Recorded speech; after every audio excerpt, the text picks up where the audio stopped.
Hello friends, welcome back to our YouTube channel. आज के हमारे इस वीडियो में हम व्यतिरेकी विधि के बारे में अध्ययन करने जा रहे हैं और ये हमारी साइकोलॉजी की पहली क्लास है। तो चलिए हम वीडियो को शुरू करते हैं।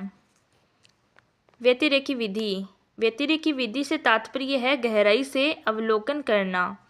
इसमें भाषा तथा भाषा की ध्वनि, रूप, शब्दावली, वाक्य व्यवस्था के समान असमान तत्वों के आधार पर तैयार की गई पाठ्य सामग्री को सरल से कठिन की ओर के आधार पर प्रस्तुत किया जाता है। तो कैसे तैयार किया जाता है पाठ्य सामग्री को सरल से कठिन की ओर? सबसे पहले सरल तथ्य और फिर कठिन तथ्य को प्रस्तुत किया जाता है। यह एक प्रकार से खेल विधि है। इसमें जो भी तथ्य दिए गए हैं वो सारे इम्पोर्टेंट हैं, आपको ध्यान में रखने हैं। तो यह एक प्रकार की खेल विधि है। इस विधि का प्रयोग दो भाषाओं के तुलनात्मक अध्ययन के लिए किया जाता है। तो ऐसे भी पूछा जा सकता है कि दो भाषाओं की तुलना का अध्ययन कौन सी विधि में किया जाता है? तुलनात्मक अध्ययन, तो व्यतिरेकी विधि।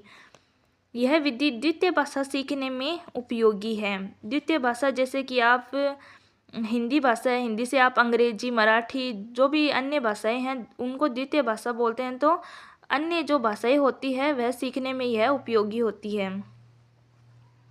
समुचित भाषा के माध्यम से व्याख्या द्वारा दोनों भाषाओं को ध्वनि, रूप, शब्द, वाक्य व्यवस्था के अंतर को स्पष्ट किया जाता है। जैसे कि कोई छोटा बच्चा है, वह अपनी मातृभाषा में किसी भी बात को या तथ्य को समझता है और उसको उसी भाषा के अनुसार दूसरी भाषा, हिंदी भाषा या अंग्रेजी भाषा को समझाना, तो उसी को कहते हैं व्यतिरेक।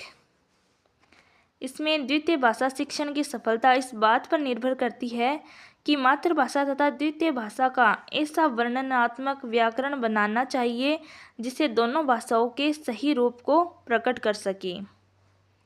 भाषाई कौशलों का अर्जन और अभ्यास अधिक उपयोगी माना जाता है।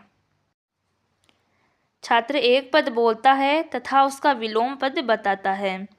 भोलानाथ तिवारी ने इस विधि को द्वितीय भाषा शिक्षण की सर्वोत्तम विधि कहा है।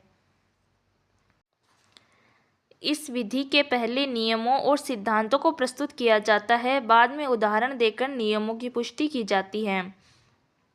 तो सबसे पहले नियमों और सिद्धांतों को और बाद में उदाहरण और नियमों को प्रस्तुत किया जाता है। वह कौन सी विधि है? तो व्यतिरेकी विधि।